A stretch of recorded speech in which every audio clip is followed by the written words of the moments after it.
कुछ लोग तो कहते हैं हमारे शरीर में देवताओं का निवास है, आंख का देवता अलग है, नाक का देवता अलग है, कान का देवता अलग है, हृदय का देवता अलग है। मैं कभी कभी सोचता हूं कि आंख पर वो कौन सा निकम्मा देवता बैठा है जो आंखें गलत भी देखती है तो रोकता नहीं।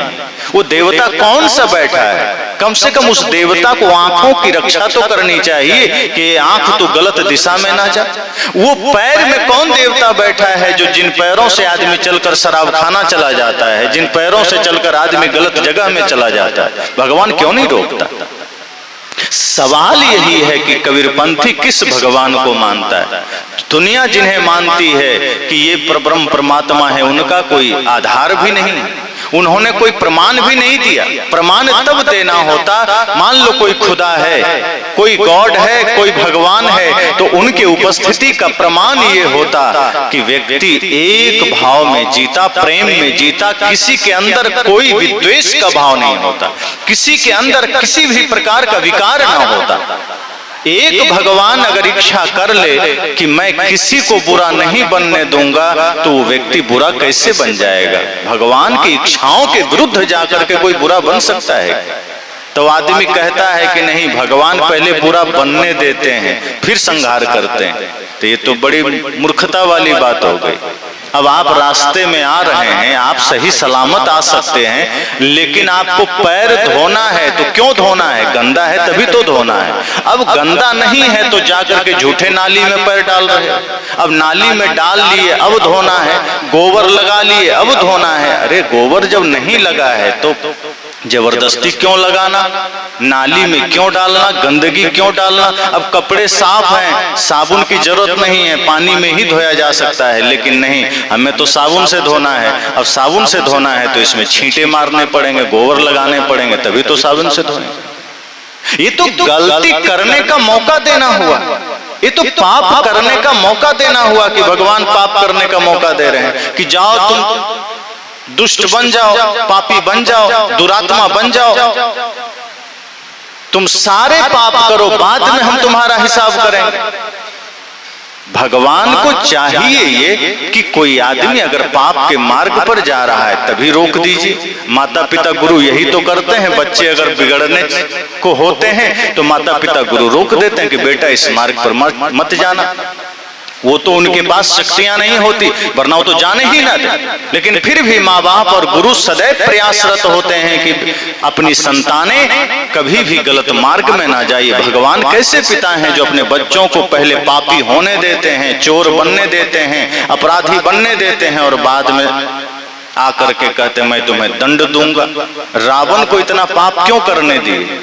कंस को इतना पाप क्यों करने दिए? हिरण्यकश्यप हिरण्याक्ष को इतना पाप क्यों करने दिए? वो चाहते तो रोक सकते थे। कभी कभी मैं सोचता हूं कि ये लोग, अच्छा हुआ अंगुलीमाल भगवान बुद्ध के पास आए, कहीं गलती से उस समय राम जी के पास चले जाते तो मार ही देते। वो तो भगवान बुद्ध के पास गए, उन्होंने सुधार दिया, कहा नहीं तुम सुधर सकते हो, तुम्हारे भीतर परिवर्तन हो सकता है। अच्छा हुआ रत्नाकर ऋषियों के पास गए, कहीं कृष्ण के पास चले जाते चक्र से गला ही काट देते कि तुम सुधर नहीं सकते। जो भगवान है उन्हें मारने की जरूरत क्या है? जो सर्वशक्तिमान है उन्हें हत्या करने की जरूरत क्या है? उनकी इच्छाओं के सामने, उनके संकल्पों के सामने किसी भी पापी की इच्छा इतनी विराट कैसे हो जाएगी? मान लो जो सर्वशक्तिमान है, एक ही शब्द में सर्वशक्तिमान का मतलब उसकी इच्छा, उसकी शक्ति, उसकी कल्पना से आगे कोई तृण मात्र नहीं है। तो कोई सामने वाला व्यक्ति उनकी इच्छाओं का अतिक्रमण करके, उनके इच्छाओं का दमन करके, इच्छाओं को रौंद करके कैसे पाप कर ले जा रहा है। और आज भी यही बात है, इस संसार में जितने भी पाप हो रहे हैं, अगर हम यह कहते हैं कि भगवान की इच्छा के बिना कुछ नहीं होता तो सारे पाप का जिम्मेदारी भगवान की होनी चाहिए, वो किसी आदमी की नहीं होनी चाहिए। अगर यहाँ कोई व्यक्ति सजा पा रहा है कोर्ट कचहरी न्यायालय में तो ये गलत है। इस सजा का हकदार भगवान है, क्योंकि वो सबसे करवा रहे हैं, वो सबको चोरी करवा रहे हैं, वो नशा करवा रहे हैं, वो हिंसा करवा रहे हैं, वो व्यभिचार करवा रहे हैं। और जो भगवान ये सारे काम करवा रहे हैं, फिर इंसान सजा क्यों पा रहा है? क्योंकि कर तो भगवान रहे हैं, लेकिन वहां भगवान का कोई दोष नहीं, भगवान का आता पता भी नहीं। ये न्यायालय में जो इंसान जेलों में बंद कर दिए जाते हैं मुकदमा सुना करके, फैसला सुना करके, उन न्यायालयों से कहना चाहिए कि आप गलत कर रहे हैं, आप राम जी को बुलाइए, कृष्ण जी को बुलाइए, अर्थात भगवान को, अल्लाह को, गॉड को बुलाइए। ये जो मुसलमान कहते हैं कि अल्लाह ही सब कुछ है, वही जो चाहता है होता है, उसकी इच्छा के बिना कुछ नहीं होता। तो ये जो सीरिया, इजराइल, गाजा और दुनिया भर के इस्लामिक कंट्री में इतने सारे पाप और विनाश हो रहे हैं, इसका जिम्मेदार तो खुदा का होना चाहिए। वो आकर के बोले कि इसका जिम्मेदारी मैं लेता हूँ। कई बार कुछ हादसे हो जाते हैं, उस विभाग का मंत्री आकर कहता है ना कि ये मेरी जिम्मेदारी, मैं इस्तीफा दे रहा हूँ। खुदा ने कभी आकर नहीं कहा कि जितने भी पाप धरती पर हो रहे हैं मैं जिम्मेदारी लेता हूँ, मैं इस्तीफा देता हूँ, आज के बाद मैं खुदा नहीं रहूंगा, दूसरे को चुना जाएगा। कहाँ ऐसा होता है? अता पता भी नहीं चलता, इतनी लड़ाइयाँ हो जाती है, झगड़े हो जाते हैं। सदगुरु कबीर कहते हैं कि आप जिस रूप में भगवान मानते हैं, हम लोग वैसा नहीं मानते। हम ऐसा मानते हैं कि इस धरती पर बाहर कोई भगवान नहीं है, ये प्रकृति ही एक नियम रूप में व्यवस्था है। यहाँ हम जो कुछ भी करते हैं वो फल हमें स्वतः मिलता है। ऐसा नहीं है कि हम अच्छा करेंगे तो भगवान फल देंगे, बुरा करेंगे तो भगवान फल देंगे। कर्म करने के समय भगवान रोक नहीं सकते हैं, तो कर्म हो जाने के बाद भगवान फल देने क्यों चले आएंगे? अगर कर्म करने के समय वो रोक सकते थे तो फल देने के समय भी हम मान लेते वो दे सकते हैं, लेकिन कर्म करने के समय कर्म करने दिया। आपने बुरा किया तब रोके नहीं, अब कर लिए तो भगवान फल देने आ गए। ये तो बिल्कुल बिना सिर पैर की बात हो गई। तो सदगुरु कबीर कहते हैं कि आप स्वयं नियंता हैं, और ये बात सिर्फ सदगुरु कबीर नहीं कहते हैं, श्री कृष्ण स्वयं कहते हैं। जो लोग कृष्ण को ठीक से समझते नहीं, वही उन्हें परब्रह्म परमात्मा बना देते हैं। वे कभी नहीं कहते कि सिर्फ मैं ही परमात्मा हूँ, वो उस भाव में कहते हैं कि इस धरती पर हर जीव परमात्मा है। और वे कहते हैं उपद्रष्टा अनुमंता च भर्ता भोक्ता महेश्वरः परमात्मेति चाप्युक्त देहेस्मिन् पुरुषः परः। वे कहते हैं कि यह जो आत्मा है ना, उपद्रष्टा, अनुमंता, भर्ता, भोक्ता, महेश्वरा, वो कहते हैं यही कर्म करने वाला है, यही कर्म का फल भोगने वाला है, यही परमात्मा है, यही महेश्वर है, सब कुछ यही है, नियंता भी यही। कृष्ण कहते हैं ये आत्मा ही सब कुछ करने वाला है, इस पर किसी की सत्ता नहीं है, इस पर कोई भगवान नहीं बैठा है। ये हम सिर्फ अपनी नासमझी के कारण कर्म अपना करते हैं, दोष भगवान को दे देते हैं। लोग कहते हैं ना, गुरुवर तेरी कृपा से सब काम हो रहा है, सब आप कर रहे हैं, मेरा नाम हो रहा है, भगवन तेरी कृपा से। आदमी श्रद्धावश कह देता है कि हे सदगुरु, हे भगवान, सब आप ही कर रहे हैं। अगर हम अच्छा करते हैं और उन श्रेय दे दें तो ठीक है, लेकिन आदमी बुरा करके भी कह देता है सब भगवान की इच्छा से हो रहा है। अब बुरा भी भगवान कर रहे हैं, फिर तो ये मूर्खता की बातें हो गई। अगर हमने कुछ किया और अपना श्रेय नहीं लेना है, गुरु भगवान के ऊपर छोड़ दिया, माता पिता को श्रेय दे दिया, मित्र को श्रेय दे दिया, पुत्र को श्रेय दे दिया, तो ये हमारी उदारता है, ये हमारी महानता हो सकती है। लेकिन नीच कर्म करते चले जा रहे हैं, हिंसा के कर्म करते चले जा रहे हैं और कह देते हैं हम कौन होते हैं करने वाले, सब भगवान जाने। आप देखना कभी कभी आप किसी को कहो कि सत्संग में चलो, तो आदमी क्या कहता है, अब किस्मत में होगा तो चलेंगे, भगवान की इच्छा होगी तो चलेंगे, भाग्य में होगा तो चलेंगे। अब उस आदमी को इतना समझ में नहीं आता कि सत्संग में जाने में कोई भगवान आपको रोकेगा। भाई आप मान लो आपकी इच्छा हो गई सत्संग में जाना है, तो कौन भगवान है कहेगा नहीं नहीं तू सत्संग में मत जा। लेकिन आदमी कहता है भगवान की इच्छा होगी तो चलेंगे। लेकिन वही आदमी उसी समय तंबाकू रगड़ के खा रहा होता है, तब नहीं कहता है भगवान की इच्छा होगी तब खाएंगे। वही आदमी उस समय शराब खाने की ओर जाने को तत्पर है, तब नहीं कहता है भगवान की इच्छा होगी तब शराब पिएंगे। दुनिया का सारा गलत काम आदमी करने को तैयार है, तब नहीं कहता है भगवान जब चाहेंगे तब करेंगे, भाग्य में होगा तब करेंगे। सारा पाप अपनी जिम्मेदारी में करता है, लेकिन धर्म करने का अवसर आ जाए, पुण्य परमार्थ करने का अवसर आ जाए, तब आदमी कहता है हम क्या हैं, कुछ नहीं, भगवान चाहेंगे तब होगा।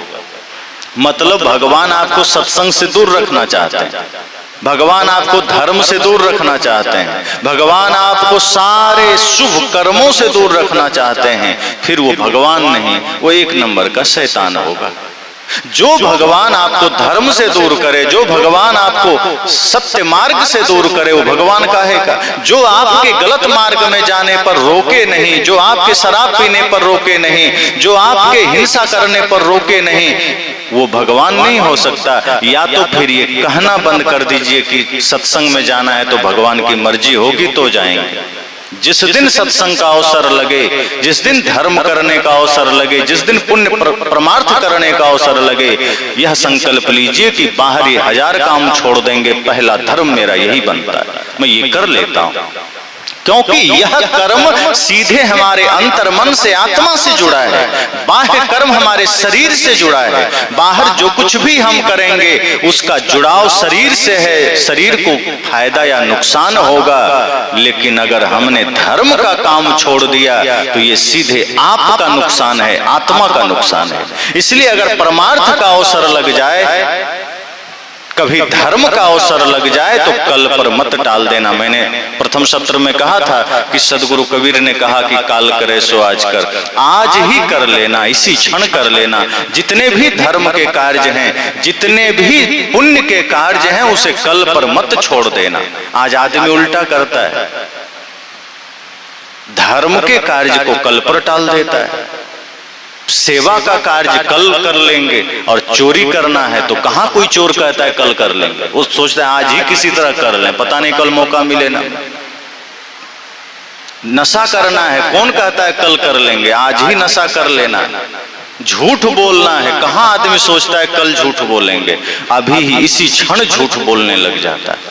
तो जितने भी अधर्म हैं, जितने भी पाप हैं, हम अभी करने को राजी हैं, इसी क्षण करने को राजी हैं। सदगुरु कहते हैं नहीं, पाप कल कर लेना, कल पर छोड़ दो। और अगर कल पर छोड़ दोगे तो शायद वो आप कर ही ना पाओ, और अच्छा है कि ना कर पाओ। और धर्म अभी करना, सत्संग अभी करना। तो किसी भगवान पर मत छोड़ देना कि भगवान जब चाहेंगे तो सत्संग करेंगे, भगवान चाहेंगे तो धर्म के पथ पर चलेंगे। सदगुरु कहते हैं ये भगवान की बैसाखी लेना छोड़ दो, ये भगवान का सहारा लेना छोड़ दो। खुद अपने भीतर के भगवत्ता को जगाओ, तुम ही परमात्मा हो। सदगुरु ने कहा ना कि हृदय में राम बसता है, तुम जानते नहीं। तेरा साईं, तेरा परमात्मा तेरे हृदय में बसता है, तुम जानते नहीं। इस चीज को समझना पड़ेगा, इस भाव को जानना पड़ेगा कि परमात्मा भीतर है, हम बाहर भटक रहे हैं। सदगुरु कहते हैं अपने भीतर देखो, झांको।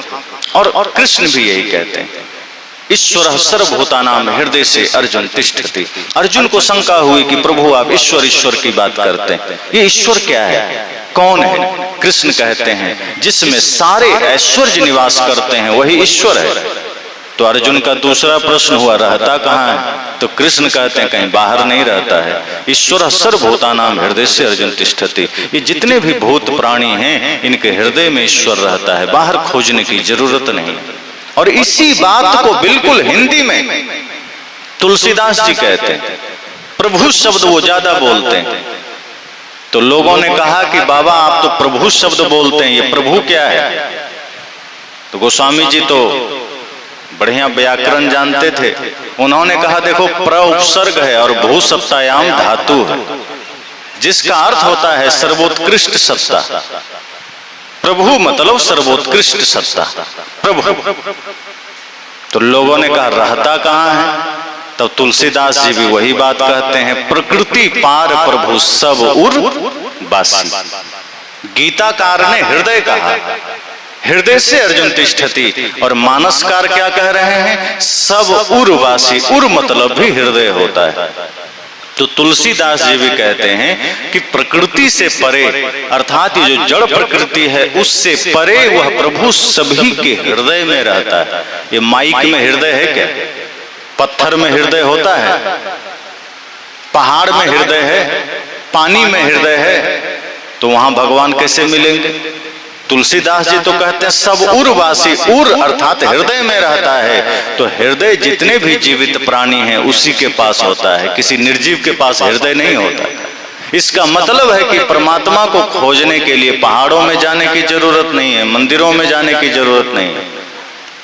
अब यहाँ इसका अर्थ इतना ही है कि मंदिर हमें तोड़ने की भी जरूरत नहीं है। मंदिर एक आस्था का प्रतीक है, मंदिर एक स्मारक है, एक स्मृति स्थल है, एक चिन्ह है धर्म का, जहां हम उन भगवानों की स्मृति को समझते हैं, उनके द्वारा उनके आदर्शों को समझते हैं। वो पूजा की चीज नहीं है, वो वहां समझने की चीज है। हम वहां इस कदर पूजा में लग जाते हैं कि कर्म ही भूल जाते हैं। मंदिर जाइए, गिरजाघर जाइए, गुरुद्वारा जाइए, जैसे आप आश्रम जाते हैं वही भाव से मंदिर जाइए और वहां विराजमान किसी भी महापुरुष भगवान की प्रतिमा को देखिए, उनके चित्र को देखिए, उनकी मूर्ति को देखिए, उनके चित्र के पीछे के चरित्र को स्मरण करिए कि आज तक ये इस जगह विराजमान क्यों हैं, क्या इन्होंने किया था, ये कौन सा कर्म इन्होंने किया जो आज इनकी प्रतिमा इस मंदिर में स्थापित की गई है, जो लाखों करोड़ों लोग अपना श्रद्धा की पुष्प यहाँ अर्पित करते हैं। और संकल्प लीजिए कि जिन मर्यादाओं का पालन इन्होंने किया है, चाहे वो राम हो, चाहे कृष्ण हो, चाहे कोई भी भगवान हो, सोचिए कि जिन आदर्शों को इन्होंने जिया, जिन मर्यादाओं को इन्होंने धारण किया, बस वही हमें अपने जीवन में जोड़ लेना है। जो राम ने मर्यादा स्थापित की, जो भातृत्व प्रेम स्थापित किया, जो माता पिता गुरु के प्रति श्रद्धा और समर्पण का भाव स्थापित किया, वही मुझे अपने जीवन में जोड़ लेना है। अगर यह संकल्प लेकर आप राम मंदिर में गए तो आपका घर भी दूसरे दिन ही राम मंदिर बन सकता है। वरना आप मंदिर तो राम के जाएंगे, घर लौटेंगे रावण बनकर, घर लौटेंगे राक्षस बनकर, घर लौटेंगे विकृति मानसिकता लेकर और अपने भाई के साथ झगड़ा करेंगे, माता पिता का अनादर करेंगे, गुरु का अनादर करेंगे, पड़ोसियों का अनादर करेंगे, मित्र के साथ दगाबाजी करेंगे, छुआछूत करेंगे, जाति पात करेंगे और फिर आप कहेंगे मैं तो राम के मंदिर से होकर लौटा हूं। कोई अर्थ नहीं है इसका। राम के मंदिर से लौटिए तो राम के आदर्शों को नमन करके लौटिए, राम के मंदिर से लौटिए तो राम की मर्यादाओं को अपनी मर्यादा बनाकर लौटिए, उनके प्रेम को अपना प्रेम बनाकर लौटिए, उनकी मातृपितृ गुरु भक्ति को अपनी मातृपितृ गुरु भक्ति बनाकर लौटिए, तब मंदिर जाना सार्थक हुआ। वरना मंदिर की यात्राएं होती रहेगी, कर्म में मंदिर न उतर सकेगा। इसलिए मैंने कहा कि सदगुरु कबीर ने कहा कि बाहर तुम जिस रूप में भगवान मानते हो मैं वैसा नहीं मानता, इसलिए दुनिया ने उन्हें नास्तिक कह दिया।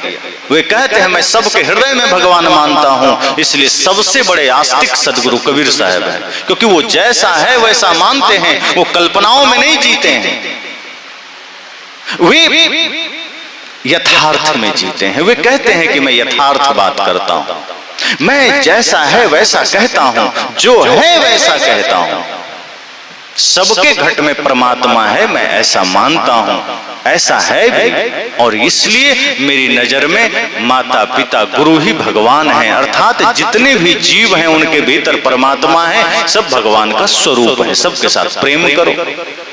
इसलिए सदगुरु कबीर की करुणा विराट है। वे एक व्यक्ति, दो व्यक्ति, 100 व्यक्ति, 50 व्यक्ति, 1000 व्यक्ति तक सीमित नहीं है। वे तो कहते हैं मैं रोवूं इस जगत को, मोको रोवे ना कोई।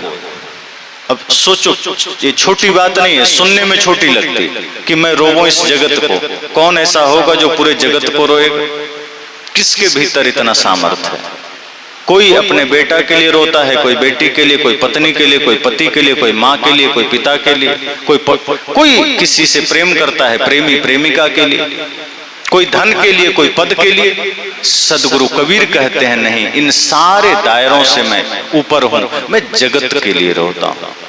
मेरी चिंता सिर्फ मेरी चिंता शरीर के लिए नहीं है, मेरे व्यक्तिगत स्वार्थ के लिए नहीं है, मेरी चिंता जगत के लिए है, मेरा भाव जगत के लिए, मेरा प्रेम जगत के लिए, मेरी करुणा जगत के लिए, मैं जगत के लिए सोचता हूं।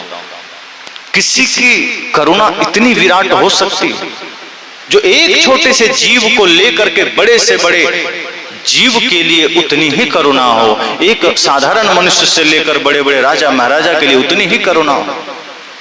तो सदगुरु कबीर कहते हैं बाहर कोई भगवान नहीं और कोई आज तक सिद्ध नहीं कर पाया। जब ऐसी बातें आती, कई लोग कहते हैं भगवान लीला कर रहे हैं इसलिए वो अभी कलयुग में नहीं आ रहे। सतयुग में आए थे 4 बार, त्रेता में आए थे 3 बार, द्वापर में आए थे 2 बार, कलयुग में अभी एक भी बार नहीं आए। तो मैंने कहा कि आते कब हैं? अगर भगवान बाहर हैं तो उनका आना कब होगा? कोई तो तिथि होगा, कोई तो, जैसे मान लीजिए हम लोग यहाँ आए तो क्यों आए? आपने सत्संग का आयोजन रखा, आपने बुलाया, हम आ गए। आप हमको पूछते नहीं, बुलाते नहीं, हम ऐसे तो नहीं आते। हमें क्या पता कि यहाँ सत्संग होना है, कैसे आते, जानकारी ही नहीं मिलती। आपने सूचना दिया, हम आ गए। तो भगवान कब आएंगे? सूचना देना पड़ेगा कि खुद से देखेंगे कि मेरी जरूरत है, कब आएंगे?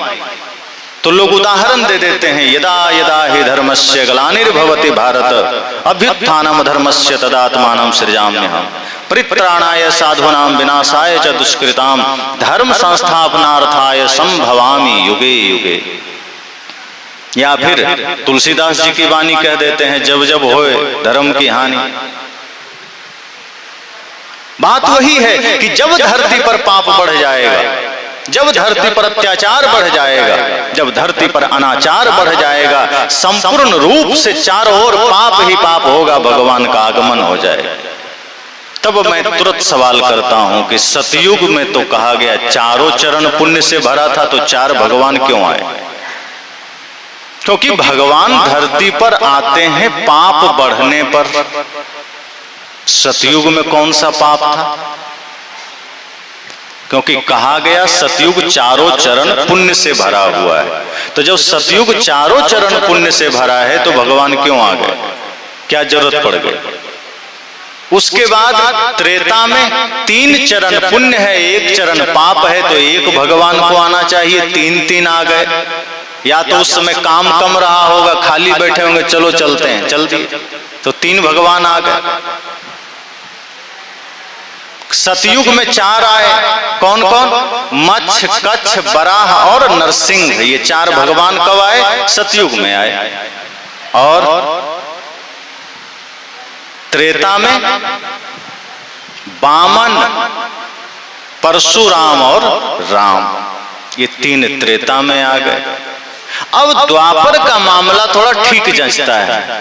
उसमें कहते हैं कि 2 चरण पुण्य है, 2 चरण पाप है, तो कृष्ण बलराम को अवतार मानते हैं कि 2 आ गए, बात समझ में आती है, एकदम मामला गणित में फिट है कि ठीक है कृष्ण बलराम उस समय आए क्योंकि 2 पाप है, 2 पुण्य। पर कलयुग तो चारों चरण पाप से भरा हुआ है, अब तक भगवान क्यों नहीं आए? तो लोगों ने कहा कि जब उनके भक्त संकट में होते हैं तब भगवान आते हैं। तो कितने बार हमारे देश में संकट आए हैं, कभी जगन्नाथपुरी में, कभी द्वारिकापुरी में, कभी केदारनाथ में, कभी बद्रीनाथ में, कभी अयोध्या धाम में, कितने संकट आए हैं। कभी अमरनाथ यात्रा में कितने हमले हुए, कितने बार बम फोड़े गए, भगवान नहीं आए। चलो ये तो छोटी बात है, 10, 20, 50 आदमी की बात है। भगवान प्रहलाद के लिए आ गए। कभी कभी मैं सोचता हूं भगवान भी सच में लगता है एकदम भारत से मुंह मोड़ लिए। प्रहलाद के बुलावे पर भगवान आ गए। जरा विचार करना, प्रहलाद कौन है? हिरण्यकश्यपु का बेटा है। और झगड़ा क्या है कि प्रहलाद अपने पिता को भगवान नहीं मानता है, बस इतना सा झगड़ा है। और उसका पिता कहता है कि नहीं तुम मुझे भगवान मान, तुम विष्णु को मत मानो। वो कहता है नहीं मैं विष्णु को भगवान मानूंगा, वही मेरे आराध्य हैं, नारायण ही मेरे भगवान है। अब पिता पुत्र का झगड़ा है, कोई राष्ट्रीय झगड़ा नहीं है, कोई गांव का भी झगड़ा नहीं है कि बहुत बड़ी मानवता का हानि हो रहा हो। एक पिता बाप बेटे का झगड़ा है, लेकिन भगवान वहीं से दूरबीन से देख रहे हैं कि बाप बेटे का झगड़ा है। बेटा पर जब बाप भारी पड़ा, भगवान चले आए। लेकिन जब गुरु गोविंद सिंह के 2 बच्चे दीवार में चुनवाए जा रहे थे, बात राष्ट्रीय बात था, देश का बात था। उनके 2 बच्चे मुसलमानों ने दीवार में चुनवा दिए, तब भगवान क्यों नहीं आए? कभी आपने सोचा? जब भगत सिंह को फांसी हो रही थी, देश की बात थी, तब भगवान यहां क्यों नहीं आए भगत सिंह को बचाने? जब खुदीराम बोस को फांसी हो रही थी, तब भगवान क्यों नहीं आए? जब लक्ष्मीबाई अपने राष्ट्र की रक्षा करते करते शहीद हो रही थी, तब भगवान क्यों नहीं आए? जब उधम सिंह जनरल डायर से बदला लेने के लिए जो जलियांवाला बाग हुआ था हत्याकांड, जनरल डायर ने निहत्थे भारतीयों पर गोलियां चलवा दी थी। उस समय उधम सिंह बच्चे थे, उन्होंने उस घटना को देखा था। उनके भीतर एक आग लगी थी कि मां भारती का अगर मैं सच्चा सपूत हूं तो इस जनरल डायर को मैं मारूंगा। लेकिन जनरल डायर का तबादला हो गया, वो वापस ब्रिटेन चला गया, लंदन चला गया। लेकिन उधम सिंह ने अपना हिम्मत नहीं खोया, पानी के जहाज से लंदन चले गए और वहां होटलों में काम करके हथियार इकट्ठा किया और वो भारत मां का सच्चा सपूत लंदन में जाके जनरल डायर को मारा। उन्हें बचाने भगवान क्यों नहीं आए? आए दिन आज हमारे देश की सीमा पर जवान खड़े होकर देश की रक्षा के लिए खड़े हैं, लेकिन कभी भी कोई गोली उन्हें शहीद कर जाता है। उनकी रक्षा के लिए कोई भगवान क्यों नहीं आए? ये व्यक्तिगत झगड़ों में भगवान बड़ा रुचि रखते थे। बाप बेटे का झगड़ा हो, परिवार का झगड़ा हो, बड़ा इंटरेस्ट लेते थे कि दौड़ के चले आते थे। कहीं भी कुछ हो दौड़ के चले आते थे, खंभा फोड़ के भगवान आ गए। लेकिन दीवार फोड़कर भगवान क्यों नहीं आए? फांसी का फंदा तोड़कर भगवान क्यों नहीं आए? हमारे 7 लाख वीरों ने शहादत दी इस देश के लिए, उन्हें बचाने के लिए भगवान क्यों नहीं आए? तब मैं पूछता हूं लोगों से, तो कहते हैं तो भगवान की लीला जब आए तब आए, जब आए तब आए। ये क्या मजाक है? सदगुरु कहते हैं मैं ऐसे भगवान को नहीं मानता। और सच तो यह है कि भगत सिंह जब फांसी के तख्त पर जा रहे थे तो देशवासियों को संदेश देकर गए थे। क्या संदेश देकर गए थे? कर चले हम फिदा जाने तन साथियों, अब तुम्हारे हवाले वतन साथियों।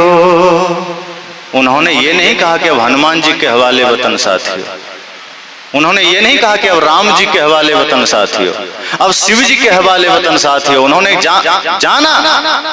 और भगत सिंह ने इसलिए कहा मैं नास्तिक हूं।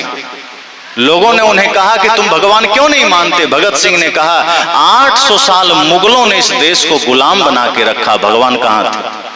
और अभी अंग्रेजों के भयंकर दास्ता को हम झेल रहे हैं, हमारे लाखों लोग मारे जा रहे हैं, भगवान कहां है? क्यों नहीं आता? तो क्या भगवान अच्छे में ही आएंगे? आज देश संकट में है, भगवान कहां है? भगत सिंह ने कहा इसलिए मैं भगवान को मानता ही नहीं। इसलिए उन्होंने कहा कि अब तुम्हारे हवाले वतन साथियों। और वे कहते हैं कि मेरे देशवासियों, हाथ जोड़कर भगवान के भरोसे मत बैठ जाना, वरना स्थिति फिर बिगड़ सकती है। अगर हाथ जोड़कर भगवान के भरोसे बैठ गए तो बहुत पीछे चले जाओगे, और वैसे भी हमारा देश बहुत पीछे चला गया। शक्ति का देवता हमारे देश में, कालों के काल महाकाल हमारे देश में, विद्या की देवी हमारे देश में, धन की देवी हमारे देश में, और फिर भी हमारा देश सबसे पीछे खड़ा है। जिस अमेरिका में कोई लक्ष्मी की पूजा नहीं होती, वो दुनिया का पावरफुल देश बना हुआ है। जिस चीन में, जिस रूस में कोई शिव जी की पूजा नहीं होती है, शक्तिशाली है, संपन्न है, अमेरिका और रूस मिलाकर ही 11-12 हजार परमाणु बम बनाकर बैठा है। कोई आंख उठाकर नहीं देख सकता। सोचो, शक्ति उनके पास है, पूजा हम करते हैं, शक्ति वहां है। विद्या की देवी की उपासना हम करते हैं, विद्या जापान में है, चीन में है, यूरोप में है। आज तक हमने एक बढ़िया यूनिवर्सिटी नहीं बना पाया जो विश्व स्तर का हो, उसे भी खोजने हमें यूरोप और अमेरिका जाना पड़ता है। तो भगत सिंह ने कहा कि मेरे देशवासियों, मैं तुम्हें सौंप कर जा रहा हूं, मैं तुम्हें संबोधित करके जा रहा हूं। इस देश को तुम्हें संभालना है। इस उम्मीद पर मत रहना कि कोई बाहर से आ जाएंगे, और शायद राम भी ये नहीं चाहते होंगे कि तुम मेरे भरोसे रहना, क्योंकि राम भी आपके भीतर के ही राम को जगाना चाहते हैं, कृष्ण भी आपके भीतर के ही कृष्ण को जगाना चाहते हैं। इसलिए तो किसी ने कहा चलो राम के पद चिन्हों पर, अब राम हमें बनना होगा, चलो राम के पद चिन्हों पर अब इतिहास बदलना होगा, अब राम बनकर जीना पड़ेगा।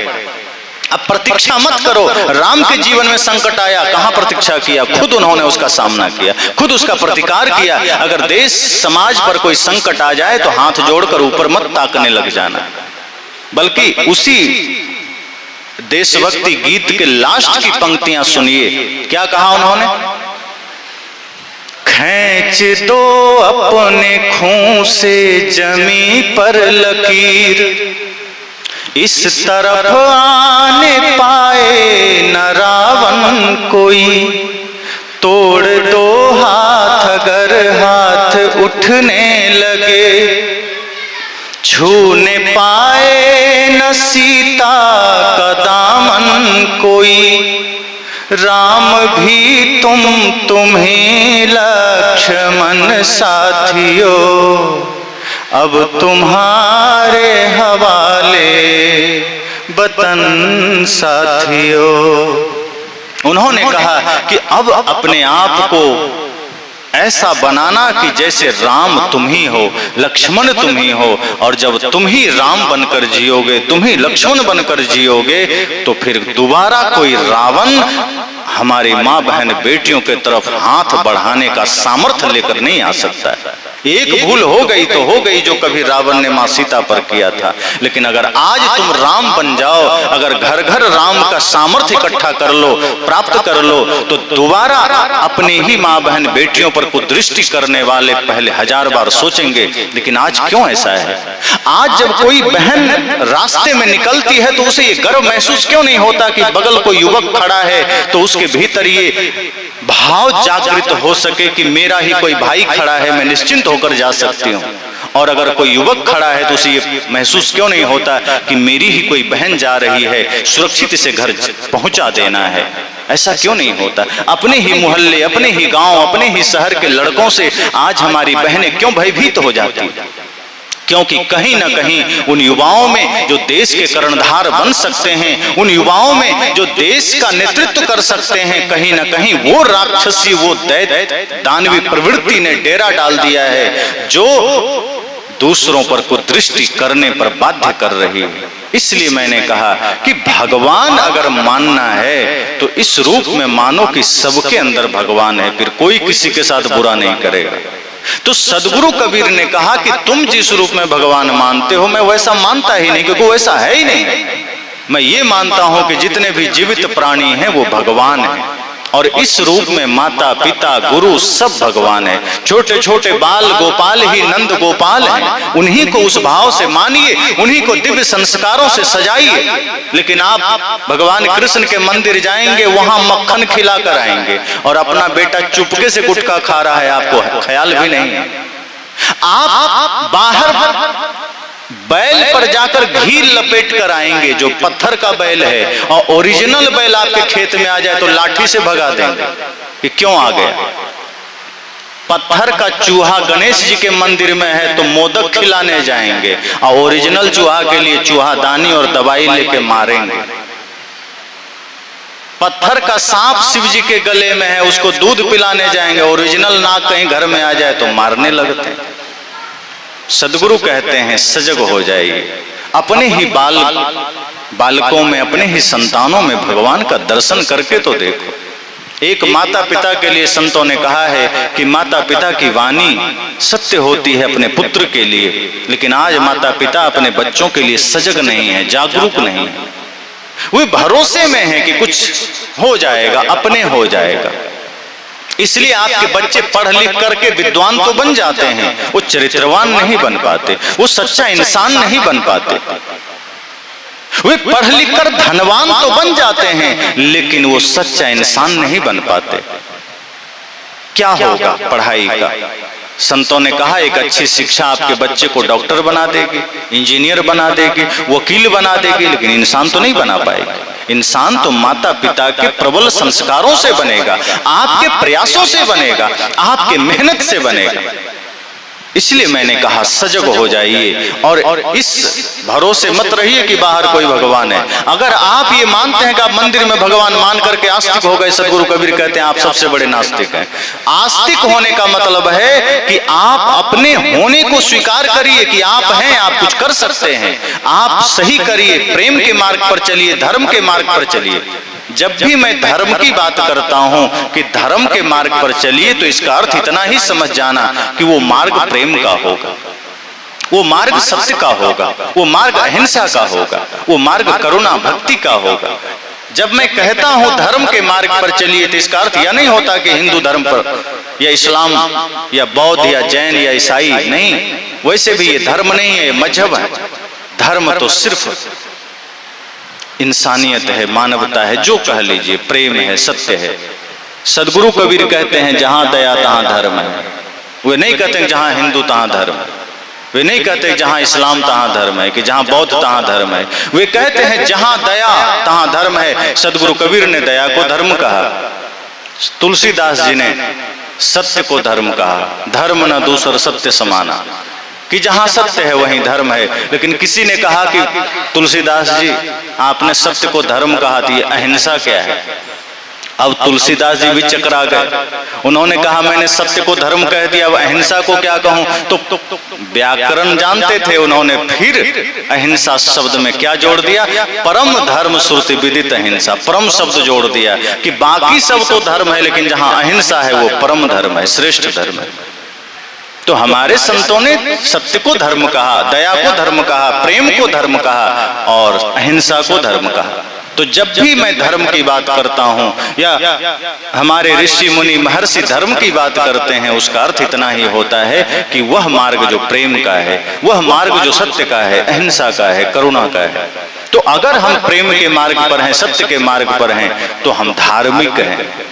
हम कबीरपंथी चिन्ह लगा लेने से, हम रामानंदी चिन्ह लगा लेने से, हम वैष्णव चिन्ह लगा लेने से, शैव चिन्ह लगा लेने से, अब जैसे कोई ईसाई है, पादरी उनके होते हैं, वो अपना चिन्ह रखते हैं। हम लोग कबीरपंथी संत हैं तो कबीरपंथ की पहचान है सफेद कपड़ा पहनना। हालांकि ये जैन धर्म में भी है, जैन संत भी पहनते हैं, अन्य भी कुछ पहनते हैं, लेकिन यह वस्त्र क्या पहचान है?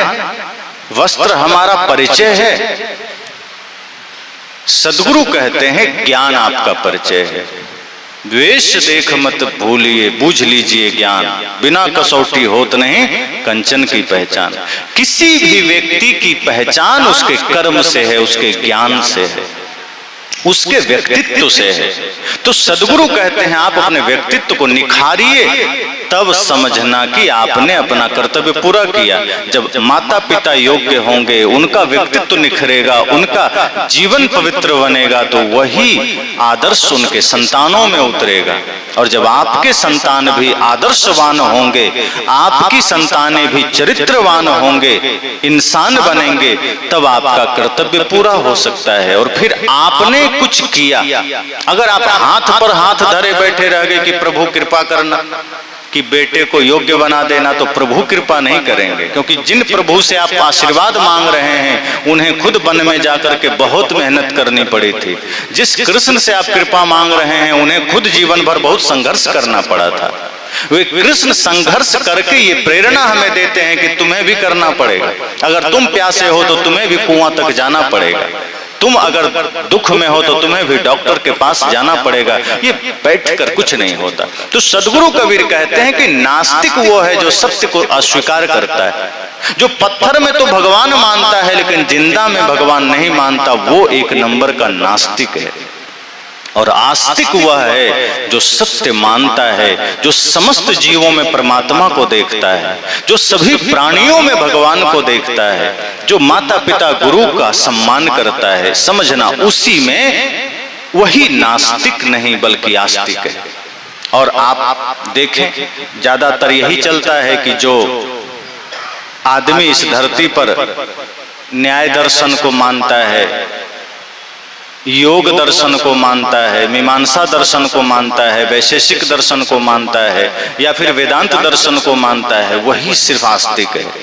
अब उस दर्शन को मान करके क्या मिल जाएगा? अगर हम किताब पढ़ते हैं और किताब के अनुसार जीवन नहीं, मान लीजिए वेद की बात कर रहे हैं, वेद का ही सब बात का अंग है वेदांत, तो वेद अगर हम मान रहे हैं तो वेद का मुख्य वाक्य क्या है? अहं ब्रह्मास्मि, तत्त्वमसि, अयम आत्मा ब्रह्म, प्रज्ञानम ब्रह्म, ये 4 महावाक्य वेद के हैं। कितने लोग मानते हैं? तो जो वेद पढ़ रहे हैं वो भी नहीं मान रहे हैं। अहं ब्रह्मास्मि मतलब वेद के ऋषि कहते हैं कि आत्मा ही ब्रह्म है, अर्थात मैं ही ब्रह्म हूं। लोगों ने कहा फिर हम लोग कौन है? तो ऋषि कहते हैं तत्त्वमसि, तुम भी वही हो, कोई फर्क नहीं। तो एक आदमी ने कहा कि ये ऐसा कैसे हो सकता है? हम तो साधारण जीव हैं, परमात्मा कैसे हो सकते हैं? और परमात्मा है तो हमारे जीवन में दुख क्यों है?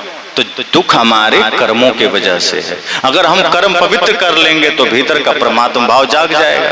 अब जैसे गाय के शरीर में दूध है, लेकिन अब कोई कहे कि अब गाय के शरीर में दूध है तो हमें दूध कहीं से भी मिल जाना चाहिए, फिर तो कान के पास भी ब्लेड लगाओ तो दूध गिरना चाहिए, पैर के पास ब्लेड लगाओ तो दूध गिरना चाहिए।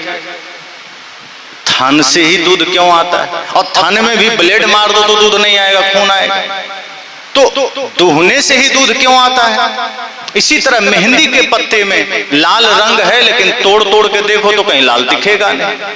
तो इसी तरह आदमी कहता है अगर हम ही परमात्मा हैं, हमारे भीतर परमात्मा है, तो हम दुखी क्यों हैं? तो दुखी हम अपने कर्मों के वजह से हैं। जैसे मेहंदी के पत्ते को पाट पर पिसा जाता है, हम भी इसी तरह से ज्ञान के शिला पर जब अपने मन को पीसते हैं, बार बार पीसते हैं, और जब हम पर ज्ञान का, प्रेम का, भक्ति का रंग चढ़ता है, तब यह आत्मा परमात्मा रूप में जागृत होता है। और जब परमात्मा रूप में जागृत होता है तो सारे दुख मिट जाते हैं।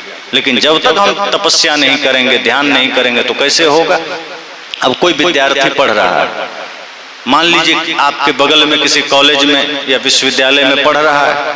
अब जब पढ़ रहा है तो क्या है? छात्र है, विद्यार्थी है। अब उसका नाम राम है, वो पढ़ रहा है, वो विद्यार्थी है। अब 2-4-5 साल के बाद पढ़ करके वो प्रोफेसर हो गया। अब कोई आदमी अब जाए कि राम नाम का विद्यार्थी से मैं मिलना चाहता हूं, तो मिलेगा वहां?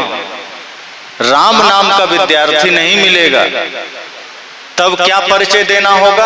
अब वो कहे कि मैं राम नाम के विद्यार्थी से मिलना चाहता हूं, तो वहां के लोग क्या कहेंगे कि यहाँ राम नाम का कोई विद्यार्थी नहीं है, हाँ राम नाम का प्रोफेसर है। तो आदमी कहे नहीं नहीं, प्रोफेसर से हमें नहीं मिलना है, हम तो विद्यार्थी से मिलना चाहते हैं। तो आदमी कहेगा विद्यार्थी है ही नहीं, लौट जाओ, अब यहाँ प्रोफेसर है राम नाम। तब अगर वो चला भी जाएगा तब क्या कहेगा कि भैया तुम तो 5 साल पहले विद्यार्थी थे, प्रोफेसर अब तुम्हारे नाम में जुड़ गया। अगर वो प्रोफेसर सुनकर लौट जाएगा तो मिल पाएगा क्या? नहीं मिल पाएगा। ऐसे ही जब जीव साधारण कर्म में होता है तो ये जीव है। जब आत्मा साधारण कर्म में है, मोह माया में ग्रसित है, दुख में है, तो आत्मा है, लेकिन ध्यान के द्वारा, ज्ञान के द्वारा, साधना के द्वारा अपने मनोविकारों को दूर कर लेता है, अपने भीतर के कचड़े को मिटा देता है, समस्त रूप से मन को निर्मल कर लेता है, वचन को निर्मल कर लेता है, तो उसी आत्मा पर परमात्मा की डिग्री उतर जाती है। जैसे राम नाम के विद्यार्थी पर प्रोफेसर की डिग्री उतर गई। आदमी दो नहीं है, आदमी वही है, पहले वही विद्यार्थी था लेकिन पढ़ा लिखा तो वही आदमी अब प्रोफेसर हो गया, अब विद्यार्थी खत्म हो गया। इसी तरह से जब हम तप त्याग ध्यान साधना करते हैं तो हमारे भीतर ही परमात्मा का भाव उतर आता है। अर्थात परमात्मा मतलब जो अपने को जान लिया, चमत्कार दिखाने वाला नहीं कि कुछ भी चमत्कार दिखा दिया। चमत्कार तो जादूगर भी दिखा देते हैं, हाथ हिलाया रसगुल्ला आ गया, पैसे आ गए। कई जादूगर आपको मिलेंगे, कई ऐसे बाबा भी मिल जाएंगे जो हाथ हिलाएंगे तो नोट दिखा देंगे कि 500, 1000, 2000, 1000 के तो बंद हो गए, 2000 के नोट भी बंद हो गए, 500 के नोट ले आएंगे, 100 के नोट ले आएंगे, 200 के नोट ले आएंगे।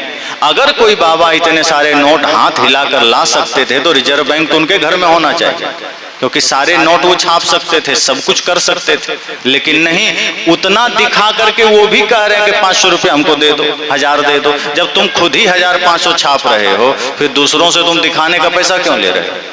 तो चमत्कार दिखाने वाले हम ऐसे हैं जो थोड़ा कोई चमत्कार दिखा दिया भीड़ खड़ी कर देते हैं। इस धरा पर ऐसे भी लोग हैं जो थोड़ा भविष्य वक्ता बन गए, थोड़ा सा आपकी कुंडली पढ़ लिए, कुछ 2-4 पॉइंट रख दिए, हम वहां बाबा बाबा करते पहुंच जाते हैं। कुछ ऐसे भी है जो कहते हैं तुम्हारे बच्चों को पढ़ने की जरूरत नहीं है, बेल पत्र में शहद लगाओ, शिवलिंग में चिपका दो, बेटा पास हो जाएगा। अब बेचारा उनका ही बेटा फेल हो गया। तो ऐसे भी लोग हैं जो कर्म से आपको मुख मोड़ देते हैं, कर्म करने की जरूरत नहीं है, धर्म करने की जरूरत नहीं है। तो इन मूर्खताओं से ऊपर उठना है। सदगुरु कबीर यही चाहते हैं, यही करना हमें सिखाते हैं। तो मैंने कहा नास्तिक वह है जो सत्य स्वीकार नहीं करता। सब घट मेरो साइया, जो इस भाव को जानता है वही आस्तिक है। जेते औरत मर्द उपाने, सो सब रूप तुम्हारा, कबीर पोंगरा अल्लाह राम का, सो गुरु पीर हमारा। जितने भी इस धरती पर औरत हैं, मर्द हैं, अर्थात स्त्री पुरुष हैं, नर नारी हैं, वो सब भगवान के रूप हैं, सब परमात्मा के रूप हैं। जब इस भाव के साथ आप अपने कर्म में लगेंगे और मन वचन कर्म को निर्मल रखेंगे तो एक भी कर्म गलत नहीं होगा। ध्यान रखना, गलत कर्म सदैव बेहोशी में होते हैं। एक भी गलत कर्म करने के लिए बेहोश होना जरूरी है। अगर आपके मुख से झूठ निकल रहा है, समझ जाना बेहोशी मौजूद है। अगर आपके मुख से गालियां निकल रही है, समझ जाना बेहोशी मौजूद है। और बड़े से बड़े पाप तो भयंकर बेहोशी में होते हैं। और अगर आप होश में हैं तो कुछ भी नहीं हो सकता। लोग कहते हैं ना कि शराबी तो शराब पीकर बेहोश हो जाता है। संत जन कहते हैं शराबी शराब पीकर बेहोश नहीं होता, वो पहले बेहोश होता है फिर शराब पीता है। जो आदमी होश में होगा वो शराब को छू भी नहीं सकता। जो आदमी जागृत होगा वो नशा को हाथ नहीं लगा सकता, वो झूठ नहीं बोल सकता, वो गाली नहीं दे सकता, वो हिंसा नहीं कर सकता। इस धरती पर सारे गलत काम बेहोशी में होते हैं। इसलिए सदगुरु कहते हैं जागृत हो जाओ। उत्तिष्ठित जागृत प्राप्त वरान्य बोधत। ऋषियों ने भी कहा उठो जागो, अपने लक्ष्य को प्राप्त करो, सजग हो जाओ।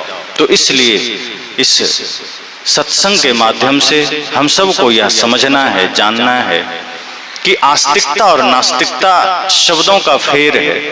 नास्तिकता वही है कि जो सत्य से वंचित है, जो सत्य को देख नहीं पा रहा है, अपने आंखों के सामने घटित होने वाले तमाम घटनाओं से जो आंखें मोड़ लिया है और कहीं अलग आकाश में आंख फैलाकर खड़ा है, जो अपने कर्मों से पीछे हट गया है, वो नास्तिक है। जो सत्य को अस्वीकार कर रहा है वो नास्तिक है। और आस्तिक वह है जो सब में परमात्मा को देखता है, जो हर जीव में भगवान को देखता है, जो अपने मन वचन को निर्मल करके सदैव धर्म का काम करता है। और जो धर्म का काम करता है फिर वह व्यक्ति यहाँ से सदैव आस्तिक बनकर जाता है। तो अगर कोई कहे कि तुम लोग तो भगवान को नहीं मानते, तुम नास्तिक हो, तो आप जरूर कहना कि भगवान की परिभाषा ही तो गलत है, जिसका कि खामियाजा इसे यह देश भुगत रहा है। कि कुछ लोग बाहर कोई शक्ति, कोई नियंत्रण मानते हैं, कि कोई भगवान मानते हैं कि भगवान कर रहे हैं, लेकिन सत्य तो यह है कि वैसा कोई भी भगवान, वैसी कोई भी शक्ति बाहर नहीं है। वो होते तो आज भी केदारनाथ जाने में एक हेलीकॉप्टर क्रैश हो गया, रेल दुर्घटना हो जाती है, प्लेन दुर्घटना हो जाती है, भीड़ में इतने भगदड़ हो जाते हैं, महाकुंभ में भगदड़ हो जाते हैं। इतनी सारी घटनाएं भगवान के होते संभव नहीं थी। इसका मतलब है कि आज आदमी इतना पाप कर रहा है कि प्रकृति असंतुलित हो गई है। ये जो कोरोना जैसी महामारी आती है तो ये कोई स्वाभाविक नहीं है, ये आदमी के पापों का फल है। जब हम प्रकृति के साथ छेड़छाड़ करते हैं, जब हम प्रकृति को असंतुलित कर देते हैं, तो ये संपूर्ण प्रकृति संतुलन बनाने के लिए फिर थोड़ा सा भी करवट बदलती है तो कभी सुनामी आ जाती है, कभी भूकंप आ जाता है, कभी कोरोना जैसी महामारी आ जाती है, कभी रेल दुर्घटना हो गया, कभी प्लेन क्रैश कर गया, कभी कुछ बीमारी आ जाएगी। ये होते रहेगा। इसलिए सदगुरु कहते हैं कि हर व्यक्ति को पवित्र मन से जीना है, प्रकृति के साथ जुड़कर जीना है। आज हम कितना प्रकृति का नुकसान कर रहे हैं, और सिर्फ बाहर से नहीं कर रहे हैं कि चलो डीजल पेट्रोल से प्रदूषण हो रहा है, मांसाहार से हो रहा है, या फिर पेड़ काट कर हो रहा है, प्लास्टिक से हो रहा है, आग से हो रहा है। नहीं, हम बोल बोल के भी कर रहे हैं, ध्वनि प्रदूषण भी कर रहे हैं। और ध्वनि प्रदूषण का मतलब है कि हम गलत इतना बोल सुन सोच रहे हैं कि उसका निगेटिव असर भी समाज पर पड़ रहा है। आप कई बार सोचते हैं कि मैं सही मार्ग पर जा रहा हूं, सही विचार से जा रहा था, अचानक हमारा मन उद्वेगित क्यों हो गया? क्योंकि इतनी निगेटिविटी इस वायुमंडल में मौजूद है, इतनी नकारात्मकता इस हमारे चारों ओर मौजूद है कि हम थोड़ी सी भी असावधानी करते हैं, वो नकारात्मकता हम पर हावी हो जाती है। और एक अच्छा सोचने वाला इंसान भी बुरा सोचने लग जाता है, अच्छा करने वाला इंसान भी बुरा करने लग जाता है। तो ये नकारात्मक शक्तियों को भी अगर हटाना है, खत्म करना है, इसी के लिए सदगुरु ने कहा सदैव श्वास श्वास में नाम लो, वृथा श्वास न खोए। तो इस भाव के साथ सदा जिए, इस भाव के साथ सदा चलें, बहुत लाभ मिलेगा और निश्चय ही आप आस्तिक बनकर जी सकेंगे। और यही आस्तिकता आपके जीवन के लिए प्रेरणा बनेगी, दूसरों के लिए प्रेरणा बनेगी। यही सदगुरु कबीर की सीख है, यही सदगुरु कबीर जैसे अन्य संवर्ती संतों की सीख है। तो ऐसे महान मनीषी संतों के विचारों को सुने, उनके विचारों को अपने जीवन में उतारें और अपने जीवन को बदलें, अपने आने वाली पीढ़ियों के लिए प्रेरणा दें, बच्चों के लिए सही संस्कार दें। शिक्षा के साथ साथ जब आप बच्चों को संस्कार देंगे तभी यह देश जग सकता है, तभी यह देश पुनः विश्वगुरु बन सकता है। वरना आज हमारे समाज में जितनी बदहाली है, इसका जिम्मेदार कोई भगवान नहीं है, आज हम और आप हैं, ये तथाकथित धर्म के ठेकेदार हैं। अगर हम जागृत हो जाएं तो देश जागृत होगा। इसी मंगल कामना के साथ वाणी को विराम देता हूं।